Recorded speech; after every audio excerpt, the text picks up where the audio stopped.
The Witcher 3 is one of the best games ever. I think that's something we would all agree on. But what I really like about this game is that sometimes, even after many playthroughs, you can discover something that you haven't seen before. And I think that's something that makes this game truly amazing. So I put together some of the rarest quests based on my opinion, and hopefully I can show you something today that you have never seen before. Before we begin though, I quick want to talk about today's sponsor. Well, that would be me. I've done some other interesting Witcher content, and now I put all my videos into one playlist. So go check that out and let me know in the comments which video you think is the most interesting, so I can make more content like this in the future. Thanks. Okay, well let's roll the tape on that. Oh sure, okay. So the first quest that I wanted to present to you originally is the quest The Cave of Dreams, which is a quest in Skellige where you help Madman Lugo's son to fight against his deepest nightmares. This really is a very interesting quest because you will see things like floating whales that kinda reminded me of the ghost ship in Skellige by the way, and you will also fight against Geralt's biggest fear, the king of the Wild Hunt Eredin himself. But the thing is, if you do a few things before completing the Cave of Dreams quest, an even more uncommon quest gets available to you. So first of all, you need to complete a Witcher contract by the name The Phantom of Eldberg, where you go to a lighthouse and fight off some wraiths. At the end of this quest, by killing 2 guys in a tavern, you will get thrown into prison, which starts the quest Stranger in a Strange Land. Now here it's really important that you escape to prison with the help of a prisoner called Simon Brambling, because Simon Brambling will be looking for you after you complete the Cave of Dreams quest, and this will start the uncommon quest I was talking about. So this quest has the name An Unpaid Debt, and it starts by Simon Brambling looking for you in front of the tavern in Kertrolde. After you decide to help him, you will meet up with him in front of a house at a lake somewhere on Skellig. Now there you are confronted with a really awful choice. Simon wants you to kill another man because he tells you that he killed his brother. Now you can either kill him, or you can let those 2 guys kill Simon Brambling. And now I've gotta be honest with you, still today I don't really know which decision is right and which is wrong. Now you may have stumbled across the first part of the next quest I'm about to show you. The second part of this quest is the thing that I think is really worth mentioning. Because the second part of this quest is really something special even for The Witcher 3, and it is something that you won't see in any other quest. So this quest goes by the name Hazardous Goods, and it starts by you walking into a guy northwest of Lurch, which is a location in Velen. Now you will see a man that is being attacked by some ghouls. After fighting off those ghouls, you will get to know him, and you will learn that he is carrying some corpses infested by the plague. And after that you will do the only right thing to do, you will burn the wagon, and you will instruct him to go burn his clothes as well and clean himself. However, this guy is really confident and he says himself that he could never be touched by any illnesses.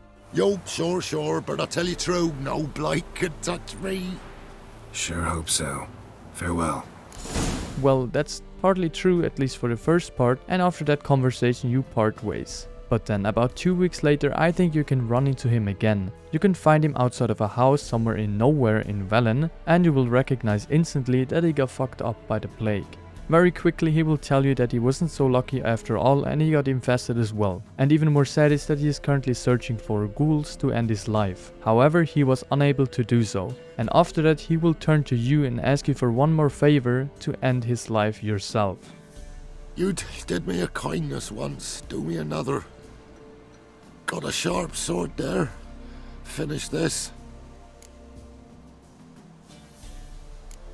You sure? I beg ye. Do it quick. All right.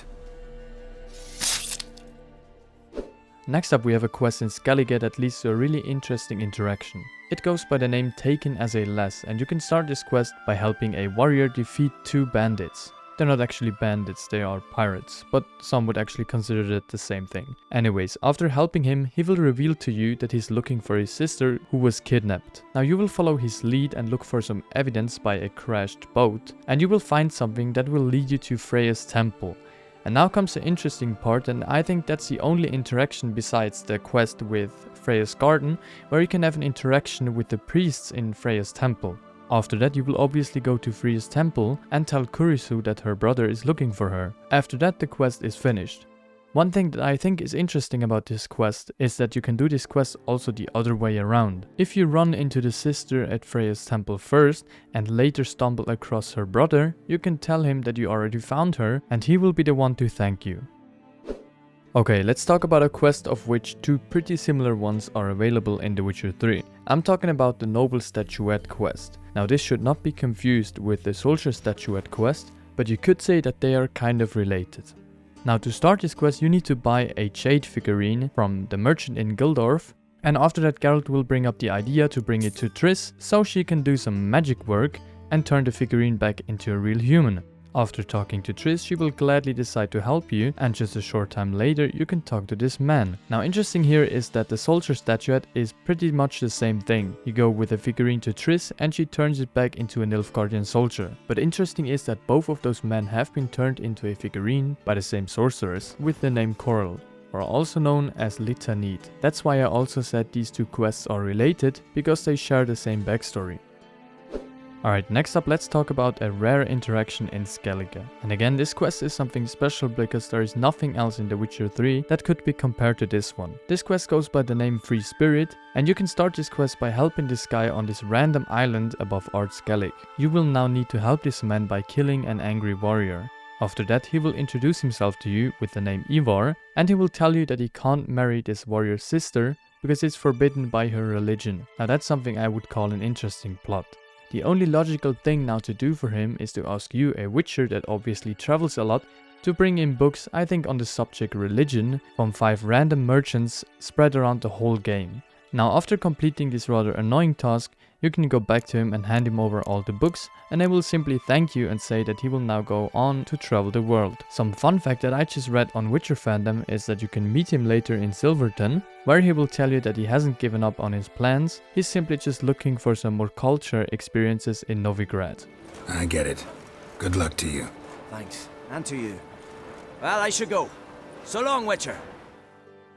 Now the last quest I'm going to present to you today is the one I would consider the rarest. However, if you know this quest, you're gonna be like, what? How? And if you've never seen it, like me, you're gonna be like, oh shit, that something like this actually exists.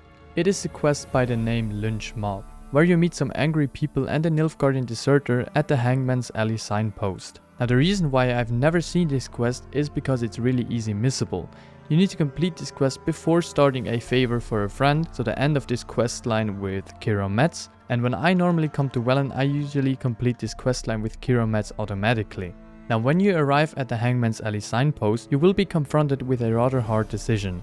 So basically these peasants blame the Nilfgaardian soldier for the actions of Nilfgaard. However, the Nilfgaardian soldier tells you that that is the reason why he has deserted, because he no longer supports the action of Nilfgaard. Now it's up to you to decide the deserter's fate. You can either let him get hanged by the peasants, or you can help him by killing those people and set him free. However, here it's not really a decision where you don't know which is right and which is wrong, because when you decide to hang him, you will find a letter on his body that is a message from his wife telling him to desert and return home to her and their daughter. Now that's all I have for you today. Please let me know in the comments which quest you think is the most uncommon, and if you have known all of them, well, I'm sorry, I kinda failed on my part then, but then you could consider yourself a The Witcher 3 expert, which is also not too bad otherwise. Well anyways, I hope you enjoyed the video and you had a fun time watching it. Of course you could support me a lot by liking this video and showing YouTube therefore that this video is worth to watch. And also if you don't want to miss any future content, feel free to subscribe. But then I thank you for watching, and then I'll see you the next time.